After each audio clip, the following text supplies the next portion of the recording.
to turn on the keyboard backlight on an Acer laptop, you'll typically need to use a combination of function keys. So here is how you can do it. So most Acer laptops have a dedicated key or combination of keys to control the keyboard backlight. Look for the F and function key on your keyboard, usually located at the bottom left corner, and a key with a keyboard backlight icon usually looks like a keyboard with light rays or lines. Then press and hold the Fn key. While holding the Fn key, press the keyboard backlight key. This key is usually one of the function keys F1, F2, etc., or a combination of keys such as Fn plus F9 or Fn plus spacebar.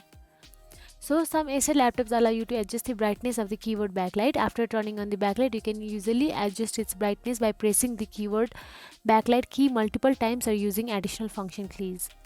So by following these steps, you should be able to turn on the keyboard backlight on your Acer laptop and adjust its brightness according to your preferences. If you found this video helpful, please like, share and subscribe our channel, and thank you for watching.